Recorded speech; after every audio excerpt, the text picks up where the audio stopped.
ان کے درمیان ایک پارٹی کو لے کے تمام تر چیزیں جو ہم دیکھ رہے ہیں، پھر اسٹیبلشمنٹ کا جو رول ہے اس کو آپ کیسے دیکھ رہے ہیں؟ ایک وقت تھا، وہ بھی ہم اسی میں سوال کر لیتے آپ سے، کہ کبھی کبھی آپ کہا کرتے تھے کہ جو اسٹیبلشمنٹ ہے، جو فوجی حضرات ہیں، یہ اگر خانہ کعبہ کے چھت پر بھی جا کے یہ سجدہ کر لے اور کہیں کہ ہمارا سیاست سے کوئی لینا دینا نہیں ہے، لیکن عوام پھر بھی نہیں مانے گی. آج آپ اس بیان کے ساتھ کیا ہیں؟ جی میں آج بھی قائم ہوں، بلکہ میں تو کہوں گا 2 دفعہ بھی کریں تب بھی نہیں ہوگا ایسے. اس کی وجہ یہ کہ 9 مئی 2023 کے بعد حالات و واقعات کافی زیادہ بدلے، اور اس کی وجہ سے اب اسٹیبلشمنٹ میرے خیال ہے پہلے سے زیادہ اسٹرانگ ہو کے سامنے آئی ہے. ان کو جواز بھی ایک مل گیا. اب اس کے پیچھے کون تھا؟ الٹیمیٹلی یوز ہونے والے پی ٹی آئی کے لوگ تھے، اس میں تو کوئی شک نہیں ہے. آپ یہ کہہ نہیں سکتے کہ جو لوگ ضمانتیں اپنی کرواتے پھر رہے ہیں، یہ ہمیں ویڈیو کیمروں میں وہاں نظر نہیں آتے تھے. باقی یہ کہنا کہ جی وہاں سے سیکیورٹی ہٹا لی تھی، جو کچھ بھی تھا، اس قسم کا دانہ اگر ڈالا کسی نے تو چگ تو لیا نا چگنے والوں نے. ہم بھی بڑے لوگ دانہ ڈالتے تھے لیکن ہم نے کبھی چگا نہیں ہے. ہمیں پتہ ہے کہ اس کے بعد کیا ہوگا. خان صاحب کو بڑی احتیاط سے چلنا چاہیے تھا، لیکن خان صاحب کے قریب کچھ ایسے لوگ تھے جنہوں نے ان کو کافی پھونک چڑھا دی تھی کہ آپ بڑے پاپولر ہو گئے ہیں اور انشاءاللہ تعالی انقلاب آ جائے گا. آپ کو پتہ ہے کہ اگر تخت نہ ملے نا تو پھر تختہ ملتا ہے. یہ تو دعائیں دیں آپ ڈیموکریٹک ویلیوز کو، آئین کو، کہ تختے تک بات نہیں جا رہی. ابھی عدالتیں بھی تھوڑی اپنے پاؤں پہ کھڑی ہوئی ہیں، ورنہ آپ دیکھیں کہ انہی عدالتوں نے بھٹو کے ساتھ جو ظلم کیا، میں تو سمجھتا ہوں وہ ایک تاریخی طور پر پاکستان کی سیاست کا شب خون مارنے والی بات ہے. تو یہ والا ایپیسوڈ ریپیٹ ہو سکتا تھا، لیکن اب مجھے کوئی امید نظر آ رہی ہے کہ انشاءاللہ اس ایکسٹریم تک معاملات نہیں جائیں گے، ورنہ کیسز تو ان کے پاس موجود تھے. اگر ہم دیکھیں اس وقت جو الیکشن کی تیاریاں ہو رہی ہیں، بلکہ الیکشن آپ یہ کہہ سکتے ہیں کہ ایک طرف ہم دیکھ رہے ہیں کہ ایک جماعت کو جس طریقے سے دیوار سے لگایا جا رہا ہے، سوشل میڈیا پہ کلپ وائرل ہیں اور لوگوں کو پکڑا جا رہا ہے، پکڑ دھکڑ ہے، پھر کہیں نہ کہیں ایک جماعت جو ہے اس کی قبولیت ہے، مقبولیت نہیں ہے. ایک جماعت کی قبولیت نہیں ہے، مقبولیت ہے. اگر یہ الیکشن ہوتا ہے اور سچویشن یہ ہے جس طریقے سے ایک پارٹی کو دیوار سے لگایا جا رہا ہے، دوسری جماعت جو ہے خاص کر نون لیگ جس کو سپورٹ حاصل ہے، تو آپ کو نہیں لگتا کہ یہ الیکشن جو ہے یہ انتشار سے بھرپور ہوگا، کہیں نہ کہیں خوفناک؟ دیکھیں میرے بھائی، یہ تو ریپلیکا ہی ہو رہا ہے 2018 میں. بالکل آپ اگر خبروں میں نام ختم کر دیں اور خبریں سننا شروع کر دیں تو یہ 2018 والی خبریں ہی آ رہی ہیں. یعنی جس طریقے سے اس زمانے میں محکمہ زراعت سامنے آیا تھا، اب اور طرح کے محکمے سامنے آ رہے ہیں، اور کاغذات نامزدگی جو ہیں وہ کسی کے جمع ہو رہے ہیں، کسی کے نہیں ہو رہے. تو جمع ہو گئے جن کے ان کے ایکسیپٹ نہیں ہو رہے، اور کینڈیڈیٹس اس طریقے سے اویلیبل نہیں ہو رہے. یہ وہی ایک. لیکن آپ کو نہیں لگتا کہ 2018 کو الیکشن کو میں نے کور کیا ہے، 2013 کو بھی بڑے قریب سے دیکھا ہے سر، اگر اس الیکشن کی بات کی جائے، تائید کنندہ جو ہیں اس کو بھی نہیں چھوڑا جا رہا ہے، اگر کوئی ساتھ جا رہا ہے اس کو بھی پکڑا جا رہا ہے، جس قسم کی یعنی توڑ پھوڑ یہ ساری چیزیں. جی میں اس طرف آنے لگا تھا، وہ میں بات اپنی مکمل کر لیتا ہوں. جی میں نے تو ابھی تمہید بنائی تھی اس کے اوپر. پہلے تو یہ آپ جیسے لوگوں کو کلیئر کرنے کی ضرورت ہے کہ یہ ظلم کوئی پہلی دفعہ تاریخ میں نہیں ہو رہا. اب تو سب نے مان لیا ہے 2018 میں جو کچھ ہوا. تو اگر آج پی ٹی آئی یا ان کے سپورٹرز یہ اعلانیہ طور پر کہیں کہ 2018 میں بھی غلط ہوا تھا، اس وقت کی مقبول جماعت نون لیگ تھی، بالکل تھی، ٹھیک ہے، اتنا کچھ کر کے بھی انہوں نے پنجاب میں اکثریت لے لی تھی، پھر بھی حکومت نہیں بنانے دی گئی. اس کے اگینسٹ آپ دیکھیں 2013 میں پی ٹی آئی نے سادہ اکثریت کے پی میں حاصل کی، لیکن نواز شریف صاحب نے انہیں حکومت بنانے دی. حالانکہ اس وقت وہ بھی جوڑ توڑ کر کے سب کچھ کر سکتے تھے، لیکن انہوں نے نہیں کیا. وہ گڈ جیسچر جو نواز شریف صاحب نے 2013 میں دیا تھا، وہ خان صاحب نے 2018 کے بعد پنجاب میں مسلم لیگ نون کو نہیں دیا. تو ظاہر انسان تو انسان ہے، پھر وہ چیزیں سنبھالی ہوئی ہوتی ہیں. اب وہ مزے لے رہے ہیں، ہم انہیں بھی سمجھائیں گے جس طرح ان کو سمجھاتے تھے، انہیں تو زیادہ سمجھائیں گے اس اعتبار سے کہ آپ کے ساتھ تو پہلے سب کچھ ہو چکا ہے، اب آپ اپنے مخالفین کے ساتھ ایسا نہ کریں. میں آپ کو ریالٹی یہ بتاؤں، اس وقت ان کے اختیار میں بھی کوئی چیز نہیں ہے. یہ گلا شکوہ جو ہمارے پی ٹی آئی کے یوٹیوبرز یا صحافی کرتے ہیں نون لیگ کو، انہیں کیوں گلا کرتے ہیں؟ ان کے اختیار میں تو کچھ نہیں ہے. جس طریقے سے 2018 میں عمران خان صاحب کے اختیار میں کچھ نہیں تھا، کرنے والے اس وقت کر رہے تھے، اور آج وہ کرنے والے زیادہ مضبوط ہیں کیونکہ 9 مئی ہو گئی ہے. اس کی وجہ سے عوام کی ہمدردیاں بھی اس طرف چلی گئیں کہ جی بڑا غلط ہوا، پاکستانی تاریخ میں ایسے کبھی بھی نہیں ہوا. باقی اس کی جو تحقیقات ہیں وہ الگ، لیکن ایک ایپیسوڈ تو ایسا غلط ہوا ہے جسے اب خان صاحب نے شروع میں مس ہینڈلنگ کی, انہوں نے کہا کہ مجھے پکڑیں گے یہ تو ہوگا, آندہ بھی ہوگا, بعد میں انہوں نے مذمت کی, لیکن وہ شروع میں جو جذباتی سٹیٹمنٹس نکل جاتی ہیں نا, وہ خان صاحب کو 99 پہ سانپ کاٹ گیا. تو جب 99 پہ سانپ کاٹے تو پھر سیدھا آپ نیچے آ جاتے ہیں. اب دوبارہ سے سیڑھی تک پہنچنے کے لیے تھوڑا ٹائم لگے گا. باقی میں ان جنرل یہ بات کروں گا کہ اس وقت جو کچھ پی ٹی آئی کے ساتھ ہو رہا ہے جی بالکل ظلم ہے. ہم اس کی مذمت کرتے ہیں اور اپنے بڑوں سے یہ ریکویسٹ کرتے ہیں کہ آپ یہ کچھ نہ کریں. ریاست جو ہے ماں کا درجہ رکھتی ہے, اور ماں کا کام یہ ہے کہ بچے اگر نافرمان بھی ہوں, کہیں پہ ان سے مس ہینڈلنگ ہو تو درگزر کا معاملہ ہونا چاہیے. بہرحال ہے تو اپنے لوگ ہیں. میں تو یقین کریں کہ میں جب یہ ساری عدالتی خبریں اور باقی چیزیں بھی میرے تک پہنچتی ہیں, میں تو پرسنلی بہت دکھی ہوتا ہوں جی. اور میں نے اپنے اینڈ کے اوپر جتنے بھی ہائر اپس ہیں ان تک اپنی پرسنل ریکویسٹ بھی بھجوائی ہیں کہ خدا کے لیے انصاف سے کام لیں. اب یہ تو بڑا ظلم ہے کہ جیو فینسنگ کے اندر کچھ لوگوں کے نام آ گئے, اور ابھی تک وہ بیچارے اپنا کیس ہی آگے نہیں چلا پا رہے کہ وہ شناخت پریڈ کے عمل سے آگے معاملات چل ہی نہیں رہے. 6-7 مہینے کے بعد بھی وہ چھوٹیں گے یہ کہہ کے جی آپ تو بے قصور تھے. تو زندگی کے 6 مہینے آپ نے لیے, وہ آپ نے سمجھ لیں وہ ان کی 6 مہینے کی زندگی کم کر دی آپ نے, اور جو اس کے پیچھے ان کی خاندان کی حالت ہے, ان کے رشتہ داروں کی حالت ہے, وہ انتہائی تکلیف دہ چیز ہے. جو لوگ جرم میں شامل ہیں وہ تو خان صاحب نے بھی کہا ہے انہیں سزا ملنی چاہیے. بالکل. خان صاحب نے بھی, میرا خیال نہیں ہے کہ کہیں پہ یہ انسٹرکشن دی ہوگی کہ آپ نے آگ ضرور لگانی ہے, توڑ پھوڑ ضرور کرنی ہے. ظاہر ہے انہوں نے احتجاج تک کی بات کی ہوگی, اور یہ نیچرل ہے. پولیٹیکل لیڈر کوئی بھی احتجاج سے آگے کی بات نہیں کرتا, بالکل نہیں کرتا کہ وہ اسلحہ آپ پکڑ لیں, ورنہ تو وہاں اسلحہ بردار لوگ پہنچے ہوتے نا.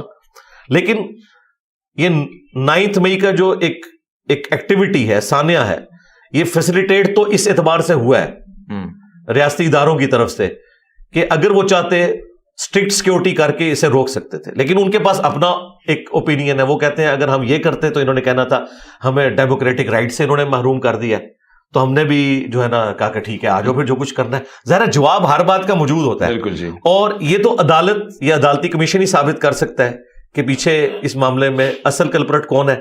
لیکن ایپیسوڈ غلط ہے, بہت غلط ہوا, اور اس کی وجہ سے اب پیپلز پارٹی جیسی ڈیموکریٹک جماعت کم از کم اپنے کئی ایک معاملات میں وہ باقی جماعتوں سے, اے این پی کو اور پیپلز پارٹی کو اور جماعت اسلامی کو, یہ 3 جماعتیں ایسی ہیں کہ بہرحال پھر بھی یہ جمہوریت کے لیے کھڑی ضرور ہوتی ہیں. وہ بھی آپ کو اب کہتے ہوئے نظر آ رہے ہیں کہ جی وہ بڑے گھر والے اتنے ناراض ہیں کہ اب ہم بھی اپنی بات ان کے سامنے نہیں رکھ سکتے, وہ 9 مئی کو سامنے لے آتے ہیں. تو یہ 9 مئی جو ہے نا بہت بڑی مس ہینڈلنگ. اگر ہم دیکھیں, اگر پاکستان کی تاریخ کو کنگال کے دیکھیں تو کہیں نہ کہیں ایسا لگتا ہے کہ یہ ایک تجربہ گاہ ہے, تجربے ہو رہے ہیں. ماضی میں جو آپ نے بھٹو صاحب کا ذکر کیا, پھر ہم ماضی میں جاتے ہیں فاطمہ جناح کے ساتھ کیا ہوا, لیاقت علی خان صاحب کے ساتھ کیا ہوا, جناح صاحب کے ساتھ کیا ہوا. اس ساری سچویشن کو اگر ہم دیکھیں, کیا وجہ ہے, کیا ماضی سے نہیں سیکھ پاتے اور پھر آگے بڑھتے وہی تجربے دوبارہ جو آپ نے فرمایا کہ 2018 میں جو کچھ ہوا, 2013 میں جو کچھ ہوا, ابھی دوبارہ وہی سب کچھ ہو رہا ہے.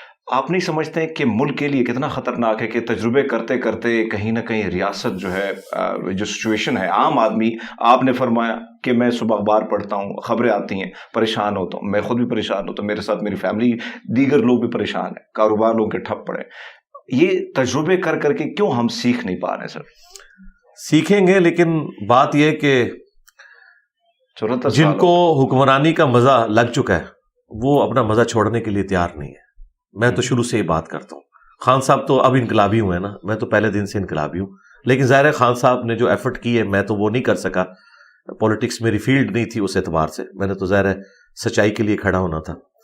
تو اب اگر آپ نون لیگ کی نظر سے دیکھیں, وہ کہتے ہیں کہ اقتدار آپ لوگوں نے ہم سے لیا تھا تو ہمیں ہی واپس کریں گے, کیونکہ اس وقت ہمارے ساتھ آپ نے یہ کیا تھا. اگر ہمیں 2018 تک آپ رہنے دیتے, ہم نے اگلے الیکشن بھی جیت لینے تھے پرفارمنس کے ذریعے, اور کئی چیزیں انہوں نے پرفارم بھی کی, بجلی پوری کی, باقی معاملات بھی, سی پیک بھی اگر چلتا رہتا 2021 تک کئی ایک معاملات ہو جانے تھے. لیکن بیچ میں خیر ایک یہ سارا معاملہ ہوا. اب وہ یہ کہتے ہیں کہ چونکہ عدالتیں بھی اپنے ڈیسیژن ریورس کر رہی ہیں, ہمیں بھی آپ ریورس لے کے جائیں, وہی پرائم منسٹر بحال کریں, ہمیں 5 سال دیں, اس کے بعد اگلے الیکشن میں عوام فیصلہ کریں گے. اب یہ بات تو کلیئر ہے کہ اگر نون لیگ حکومت سنبھال کے 5 سال میں پرفارمنس دے دیتی ہے, 5 سال بعد پھر پی ٹی آئی کی باری کوئی نہیں آئے گی. یہ تو حقیقت ہے, یہ تو ظاہر ہے عوام پھر اس طریقے سے, کیونکہ کے پی کے اندر جو کچھ ہوا ہے وہ آپ لوگوں کے سامنے ہے, کوئی ایسا وہاں تو اب مسلسل اتنے عرصے سے 10 سال سے زیادہ حکومت ہے, اس لیے اب جو اسٹیبلشمنٹ ہے وہ بھی نون لیگ کے زخموں کے اوپر مرہم اس اعتبار سے رکھ رہی ہے, تو وہ ایک یہ نظام اس طریقے سے چلتا جائے گا. حقیقت بات ہے خان صاحب جو باتیں اب کر رہے ہیں نا, اگر یہ پرائم منسٹر ہوتے ہوئے کرتے سٹارٹ سے ہی, میں نے 2018 کے الیکشن کی رات یہ کہا تھا کہ اس وقت پاکستان کا سب سے مضبوط اگر کوئی انسان ہے نا تو وہ عمران خان ہے, کیونکہ اسٹیبلشمنٹ اسے دولہا بنا کے لائی تھی. ٹھیک ہے, شروع میں وہ بلی مار لیتے نا, جو وہ باتیں کیا کرتے تھے کہ میرا آرمی چیف اگر یوں کر دے, میرا D G I S I یوں کر دے تو میں تو اسے فائر کر دوں گا. کیا تو کوئی نہیں, وہ اعلی کار بنے رہے ان دونوں کے ہاتھوں. الٹیمیٹلی وہ دونوں تو سکون سے گھر میں بیٹھے ہوئے خان صاحب اندر ہیں, اور مجھے اس چیز کا دکھ ہے کہ جو ہینڈلرز ہیں وہ سکون سے اپنے گھروں میں بیٹھے ہوئے ہیں. آپ نے پھر بلی چڑھایا تو ایک عوامی لیڈر کو, تو میں اس وجہ سے دکھی ہوں کہ یہ ایٹیچیوڈ نہیں ہونا چاہیے بالکل. اور اسی لیے میں نے 9 مئی کی رات کو بھی لائیو اپنے سیشن میں بات کی تھی, بڑوں تک بات پہنچ گئی الحمدللہ, لاکھوں لوگوں نے میری ویڈیوز دیکھی ہے, ساروں تک پہنچتی ہیں. اس کے بعد سے مسلسل میں یہ کہہ رہا ہوں کہ خدا کے لیے آپ اپنے معاملات کو اب اس حوالے سے درست کریں. اگر آپ ان ہینڈلرز کو سزا نہیں دے سکتے تو آپ ایک پولیٹیکل لیڈر کو کیوں سزا دیں گے؟ آپ دیکھیں جسٹس شوکت صدیقی صاحب, میں انہیں پرسنلی جانتا ہوں, دلیر آدمی ہیں, اپ رائٹ بندے ہیں. کتنی کوشش کی سپریم کورٹ نے اس دن, لوگ تو کہہ رہے ہیں وہ سازش کی, وہ سپریم کورٹ کا سٹائل یہی ہوتا ہے بات کرنے کا کہ کسی طریقے سے خان صاحب کا نام دے دیں. ٹھیک ہے, لوگ کہہ رہے ہیں وہ حامد خان صاحب کی وجہ سے نہیں لیا. جسٹس شوکت صدیقی نے بھی کبھی نام نہیں لینا تھا, وہ میری طرح بڑے ایک اپ رائٹ قسم کے بندے ہیں اور وہ ٹروتھ لور ہیں, انہوں نے کبھی بھی نام نہیں لینا تھا خان صاحب کا. ان کا مسئلہ یہ ہے کہ وہ یہ سمجھتے ہیں کہ اصل جو کلپرٹ ہے وہ ہینڈلرز ہے. خان صاحب تو مورا تھے نا, وہ کبھی بھی نام نہیں لیں گے خان صاحب کا کہ جی وہ پوچھ رہے تھے نا قاضی صاحب کے بینیفیشری پھر کون ہوا, ان کا نہیں, میں نے سسٹم کو ٹھیک کرنا ہے. اگر میں نے پینشن ہی لینی ہوتی وہ تو مجھے مل رہی ہے, میں چاہتا ہوں کہ اصل ہینڈلرز جو ہے نا ان کو پکڑا جائے. تو ان میں سے ایک کو تو نوٹس ہو گئے نا, 2-3 بندوں کو. سر ایک اور چیز اگر ہم دیکھیں, اب دولہا عمران خان کو لایا گیا, دولہا بہت سارے دولہے بن جاتے ہیں, جی بنتے ہیں, گھوڑی پھر بھاگ جاتی ہے. اب یہ دولہا جو ہے 4 دفعہ 3 دفعہ نواز شریف صاحب کی بات کر رہا ہوں بنا ہے, اب دوبارہ گھوڑے پہ چڑھنے کو تیار ہے. کیوں یہ آپ کو نہیں لگتا کہ سسٹم کو ڈیریل کرنے میں کہیں نہ کہیں نقصان پہنچانے میں کہیں نہ کہیں دولوں کا بھی کوئی قصور ہے؟ کیونکہ جی قصور تو ہے, اس میں کوئی شک نہیں ہے, یہ یوز ہو جاتے ہیں اور یہ یعنی آکسیجن دے دیتے ہیں اینڈ ٹائم کے اوپر. لیکن ان بیچاروں کی بھی اپنی مجبوری ہے نا جی, رہنا تو سسٹم کے اندر ہی ہے نا. لوگ بات تو کرتے ہیں جی پولیٹیشینز کیا سٹینڈ لیں گے, مجھے بتائیں. ایک طرف فل پاور ہے, ریسورسز ہیں, دوسری طرف ایک ووٹ کی پرچی ہے. آپ یورپ امریکہ میں تو نہیں بیٹھے ہوئے کہ ووٹ کی پرچی اتنا اثر رکھتی ہے اور لوگ اپنے پولیٹیکل لیڈرز کے ساتھ اتنے ڈیڈیکیٹڈ ہیں کہ وہ ٹینکوں کے آگے جا کے لیٹ جائیں گے. یہاں تو 2 وقت کی روٹی پوری نہیں ہوتی.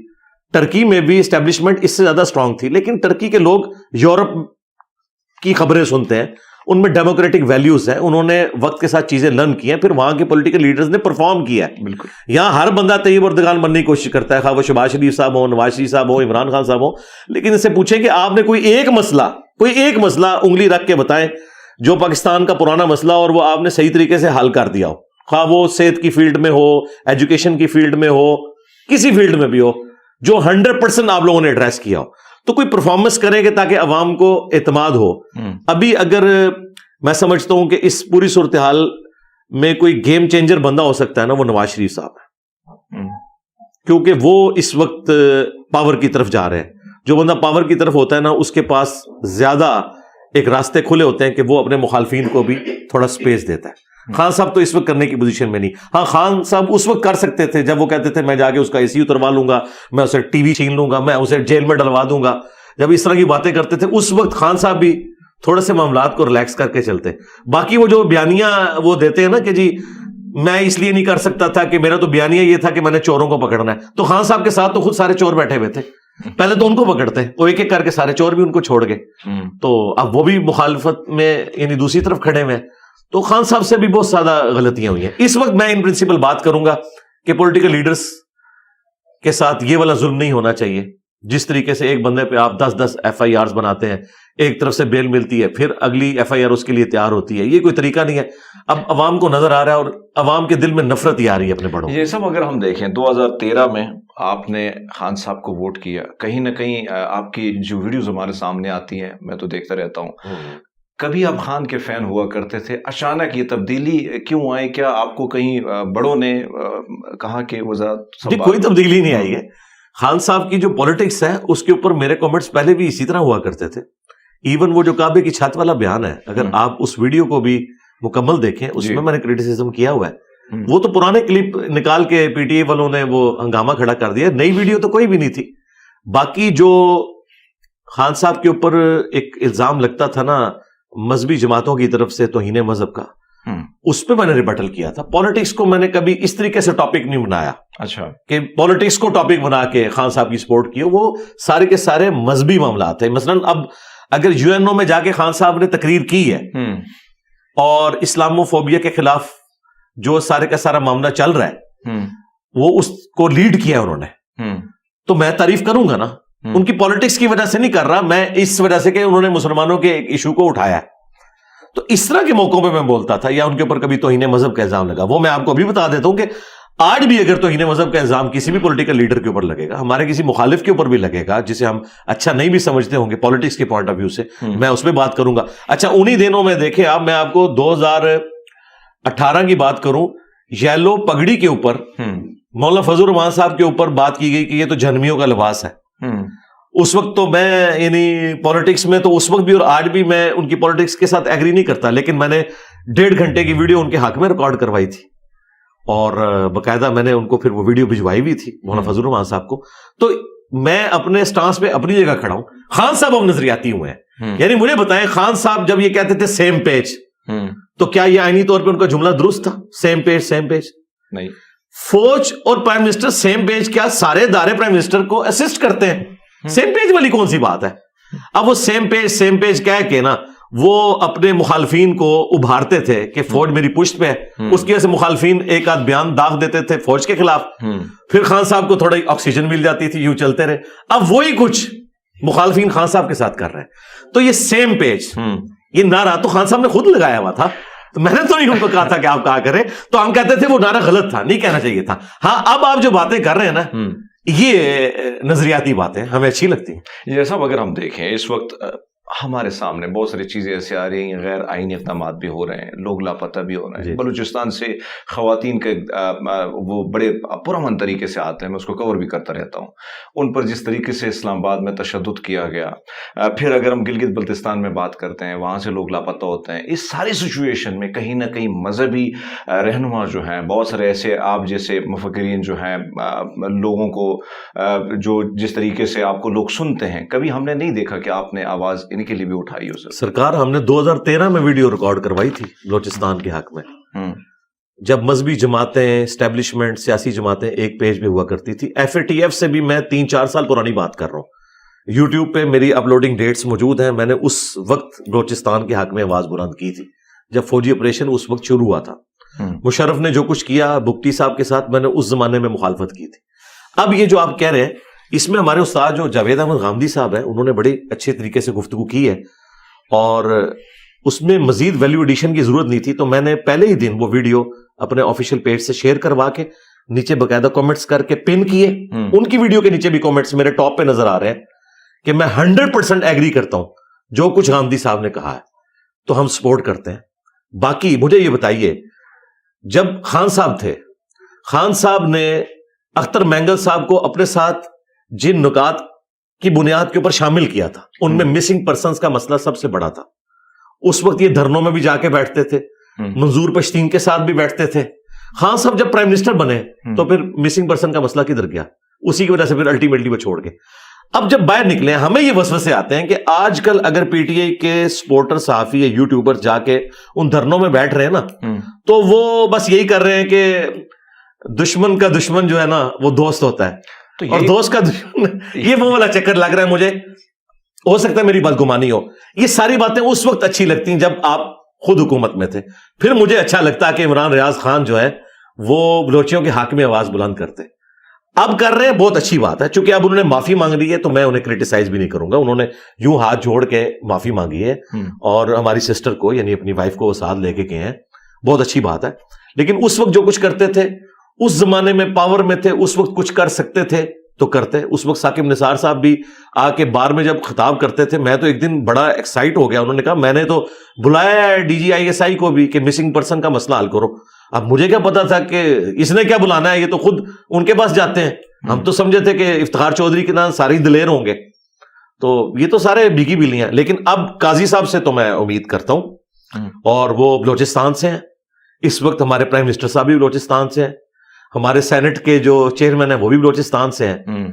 تو پھر بلوچیوں کے حق کے لیے ہمارے بڑوں کو دیکھنا چاہیے کہ آپ لوگ سارے بلوچستان سے آئے ہوئے, صرف نام کے ساتھ بلوچی لکھوا رہے ہیں آپ لوگ اور وہ ویل کر رہے ہیں, ان کے لیے کھڑے نہیں ہونا.